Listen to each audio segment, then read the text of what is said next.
सभी को सादर जय जैन। आज मन की बात मुनि श्री रंजन सागर जी के साथ कार्यक्रम के यहाँ पर शुभारंभ हो रहा है। उसके बाद आज आप सभी लोग घर बैठ के इस कार्यक्रम के माध्यम से मुनिश्री की वाणी का रसपान करें और मुनिश्री की वाणी को जन जन तक पहुँचाएँ एवं अपने मन की उठी जिज्ञासा को हम तक पहुँचाएँ। उसका समाधान पूज्य गुरुवर के द्वारा यहाँ से आपको दिया जाएगा। आज इस कार्यक्रम के पुण्यार्जक श्रीमान मनोज कुमार, धर्मपत्नी सुलेखा जैन, पुत्र आदि अभी जैन सिद्धनगर पूर्वा जबलपुर से हैं और यहाँ पर इस कार्यक्रम को प्रारंभ करने से पूर्व मुनिश्री के चरणों में त्रिकाल नमोस्तु करते हुए कि हे स्वामी नमोस्तु नमोस्तु नमोस्तु। यहाँ पर प्रश्न कर रहे हैं कि अंकित जैन बांसवाड़ा राजस्थान से कि जाति स्मरण ज्ञान और अवधि ज्ञान किस कारण से होता है। देखिएगा, जाति स्मरण ज्ञान जो है ज्ञानी जीवों के गुणों की वृद्धि करना,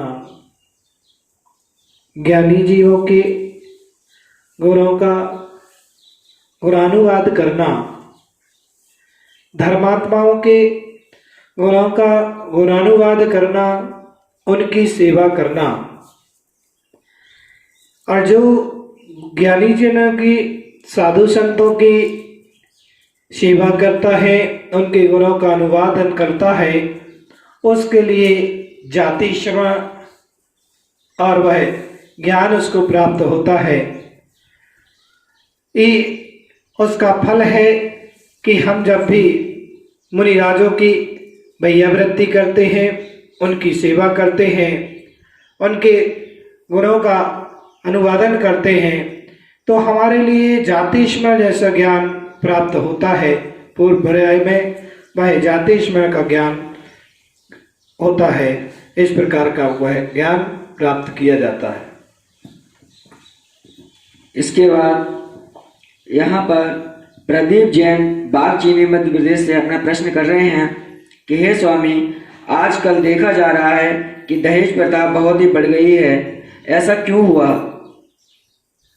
देखिएगा, व्यक्ति के अंतरंग की लोभ कसाय इतनी प्रबल हो गई है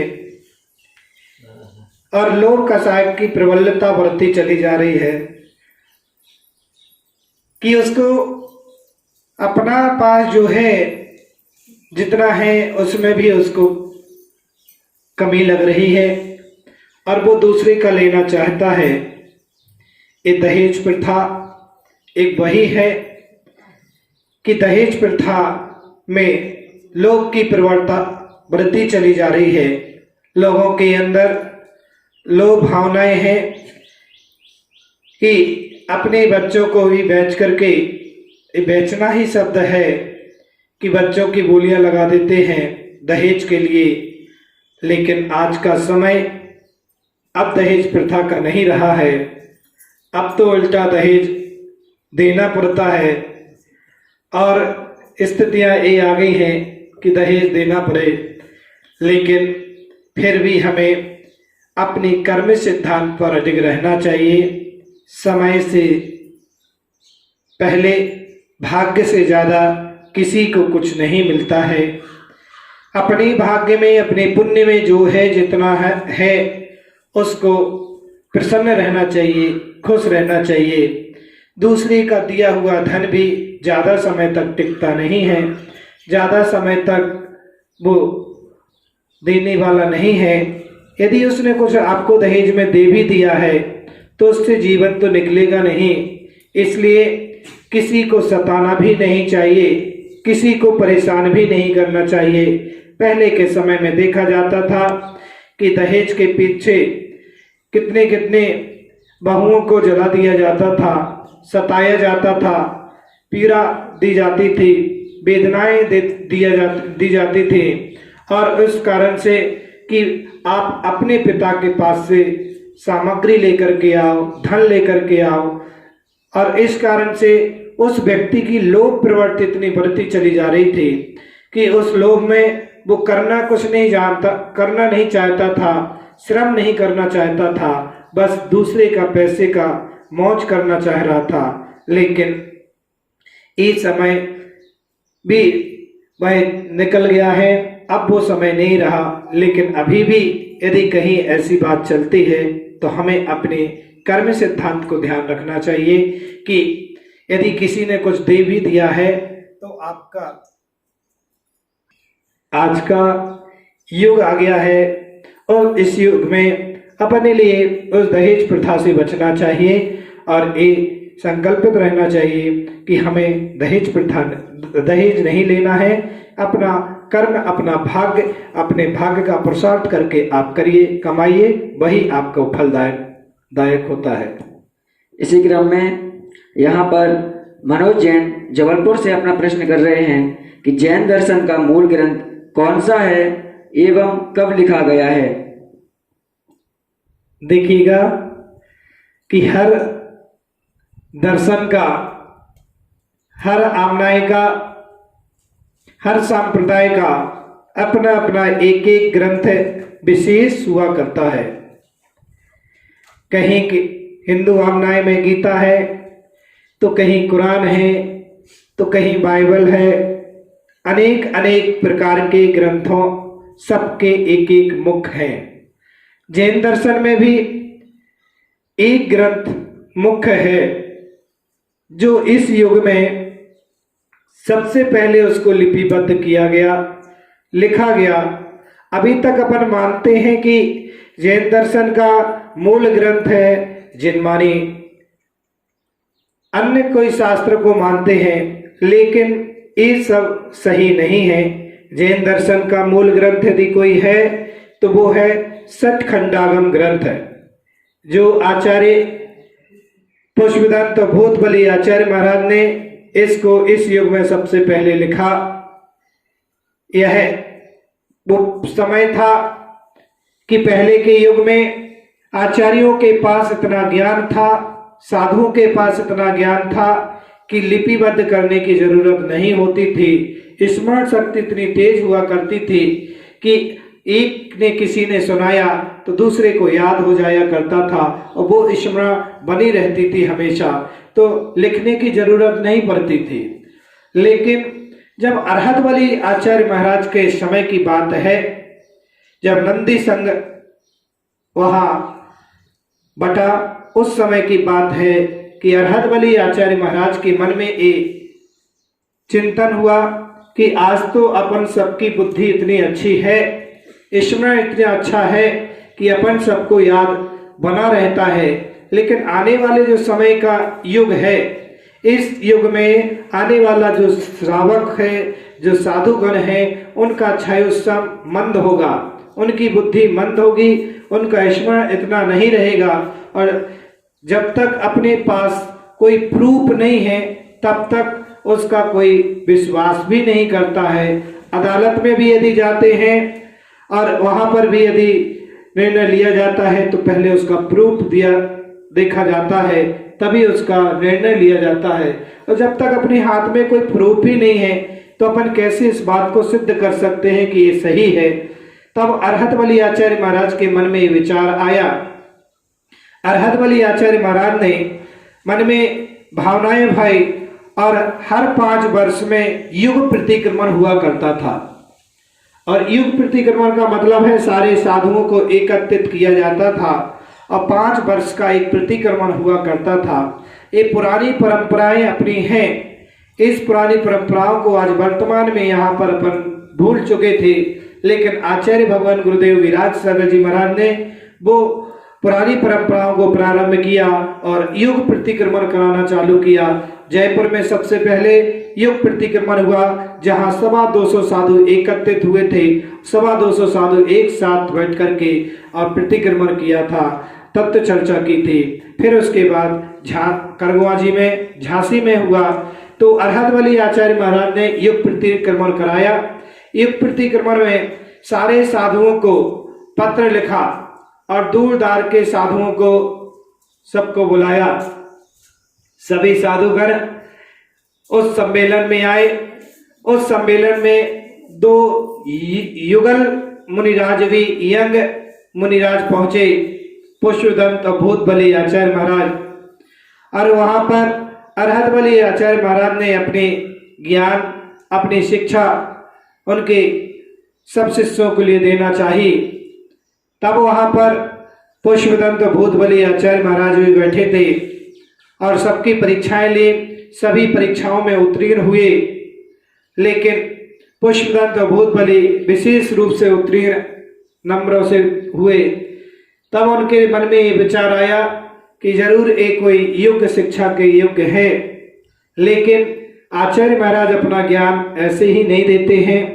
आचार्य भगवान भी अपना ज्ञान उन्हीं योग्य शिष्यों को दिया करते हैं जो उस योग्य होते हैं। तब उनके लिए परीक्षा लेना चाहिए। तो उन आचार्य महाराज ने पुष्पदंत भूतबली के लिए एक मंत्र दिया और कहा इसको सिद्ध करना है। और उस मंत्र में एक अक्षर कम और एक मंत्र में एक अक्षर ज्यादा, और दोनों ने उस मंत्रों की सिद्धि करना प्रारंभ की। और दोनों ने सिद्धि प्रारंभ की, दोनों के लिए उस मंत्रों की सिद्धि हुई। तो एक के पास एक देवी जो कानी थी वह सामने आ गई। तो उन आचार्य महाराज ने ज्ञान लगा लिया, साधु महाराज ने ज्ञान लगाया कि देव क्रूप नहीं होते हैं। एक के पास देव प्रसिद्ध जो हुआ, प्रकट हुआ तो उसके दांत निकले हुए थे, चेहरा उसका क्रूप था। तब उन्होंने जान लिया कि देव क्रूप नहीं होते हैं। लगता है इसमें अपने मंत्रों में कहीं ना कहीं कोई कमी रह गई है। दोनों युगल मुनिराजों ने उन मंत्रों को देखा तो देखा कि इन मंत्रों में एक अक्षर कम है, एक मंत्र में एक अक्षर ज्यादा। उन्होंने दोनों मंत्रों के अक्षरों को सही किया और फिर सिद्धि की, तो दोनों के मंत्रों की सिद्धि, देव प्रकट हो गए असली रूप में। तब आचार्य महाराज के पास गए और आचार्य महाराज ने देखा कि वाह, ये सच में ज्ञानवान है, इन्होंने मंत्रों की शुद्धि की है। तब उन्होंने आचार्य महाराज ने अपना ज्ञान सारा उनको दिया और पुष्पदंत भूतबली महाराज ने उनका ज्ञान अर्जन करके और उनसे कहा कि अब आपको आगे इसको लिपिबद्ध करना है। और उन्होंने सठखंडागम ग्रंथ जो सुरत पंचमी के दिन वह ग्रंथ वह पूरा किया और उस ग्रंथ को लिख करके पूरा किया, जिसमें नवोकार मंत्र को लिपिबद्ध किया गया। सबसे पहले मंगलाचरण में नवोकार मंत्र लिखा और वह श्रुत पंचमी के दिन ग्रंथ पूरा हुआ। और उस ग्रंथ को पूरा करके वहां के राजा को वो भेंट कर दिया ग्रंथ, और राजा ने उस ग्रंथ को चांदी की पालकी में रख करके हाथी पर विराजमान होकर के उसके पूरे नगर में वह शोभा यात्रा निकाली। और उस दिन से वो श्रुत पंचमी पर्व प्रारंभ हुआ और श्रुत पंचमी पर्व वहां से प्रारंभ हुआ। पहला ग्रंथ लिपिबद्ध किया गया था। तो नवोकार मंत्र ग्रंथ, नवोकार मंत्र लिखा गया है सठखंडागम ग्रंथ में। उसमें और भी विस्तार से सठखंडागम के और भी हो गए 16 भाग, धवला, जय धवला, महाधवला आदि ग्रंथ है।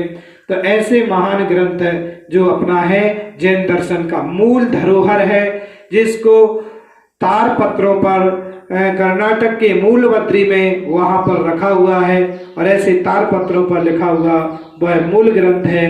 तो जैन दर्शन में यदि आपसे कोई पूछे कि जैन दर्शन का मूल ग्रंथ कौन सा है, तो आपको जिनमानी शब्द से संबोधन नहीं करना है, आपको कहना है कि सठखंडागम ग्रंथ ही मूल ग्रंथ है जैन दर्शन का और यही मुख्य ग्रंथ है।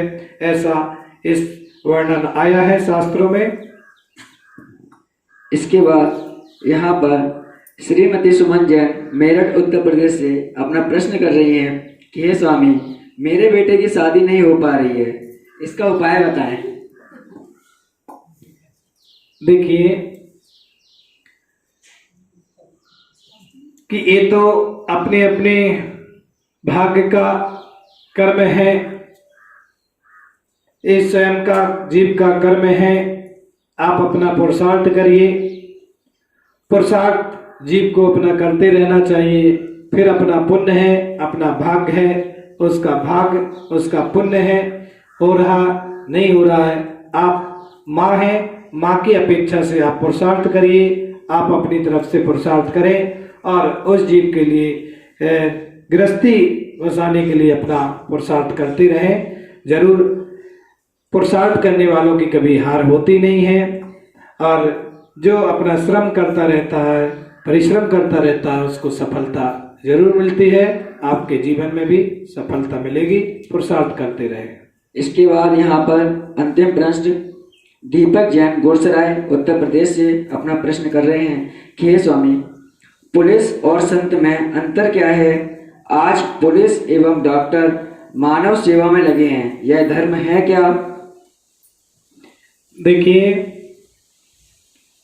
आज के इस महामारी के चलते हुए आज हमारे पूरे देश में वह डॉक्टर एवं पुलिस प्रशासन अपनी पूरी भूमिका निभा रही है।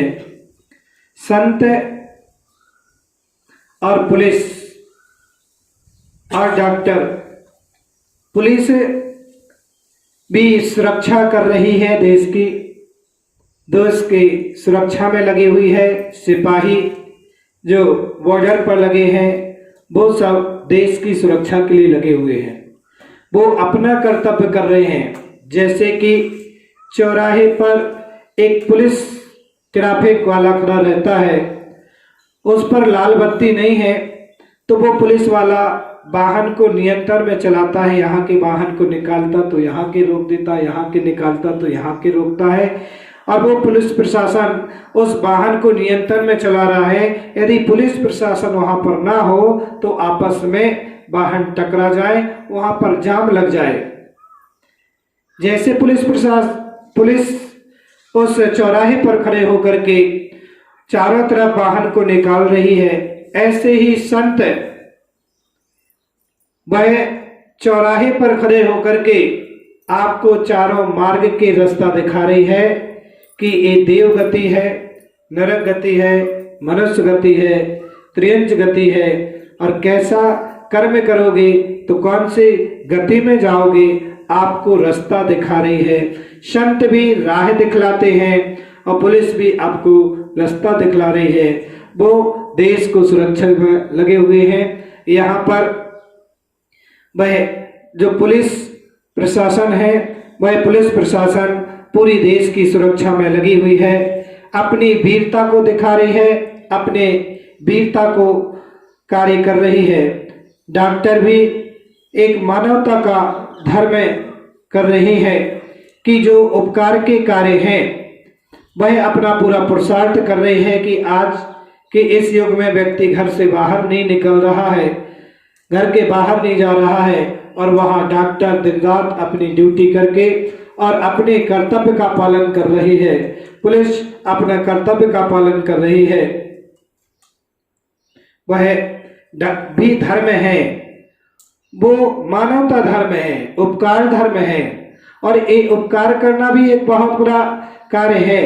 जब पारसनाथ कुमार अवस्था में थे तो उस समय भी नाग नागिन के लिए उन्होंने उपकार किया था, और एक नाग नागिन के लिए एक लकड़ी के अंदर नाग नागिन थे तो पारस कुमार ने उनको नाग नागिन को बचाया, और अंत समय में उन्होंने उपकार किया उस जीव के लिए, और वह नवोकार मंत्र से संबोधन किया, पंच परमेष्टि का संबोधन किया, और उसका फल ये हुआ कि उनको देवगति को प्राप्त हुए, धरणे पद्मावती बने। और जब पारसनाथ मुनि अवस्था में उन्होंने साधना में बैठे थे, साधना कर रहे थे, जब कवच ने उनके ऊपर अवसर किया तो वो वहां पर उपकार का बदला उपकार से करने आ गए, और धरणे पद्मावती ने आकर के भगवान पारस मुनिराज के ऊपर रक्षा कर ली और वह फन फैला लिया, उनकी सुरक्षा कर ली।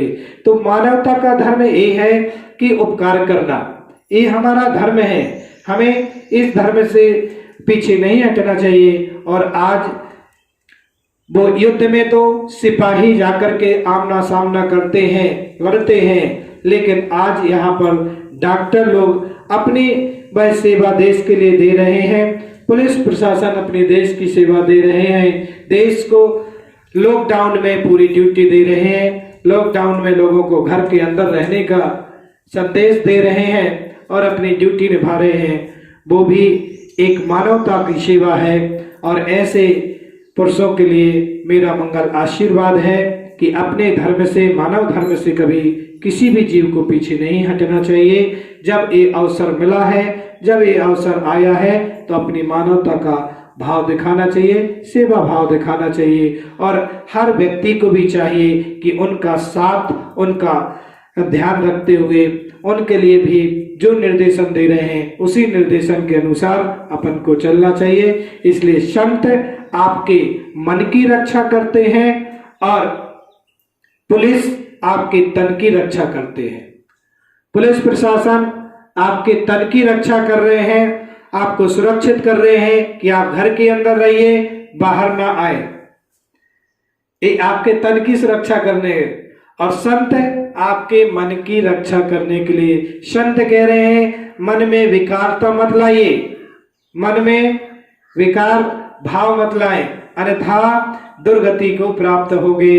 अपनी कसायों को मंद रखें। संत आपके विचारों को बदलते हैं, आपके विचारों की सोच को चेंज करते हैं और वह संत आपके मन की सुरक्षा, क्योंकि संत यदि नहीं रहे तो मन की सुरक्षा करने वाला कोई नहीं होगा। इसलिए संत आपके मन की सुरक्षा कर रहे हैं और पुलिस आपके तन की सुरक्षा कर रहे हैं। इस भावना से आप सभी प्रतिदिन की भ्रांति समय से आप देख रहे हैं जन संतवाणी पर मन की बात गुरुवर के साथ आप अपने मन की बात करते हैं, शेयर कर रहे हैं और आपका समाधान आपको घर बैठे मिल रहा है। आप अपने घर बैठे अपना समाधान कर सकते हैं, सुन सकते हैं।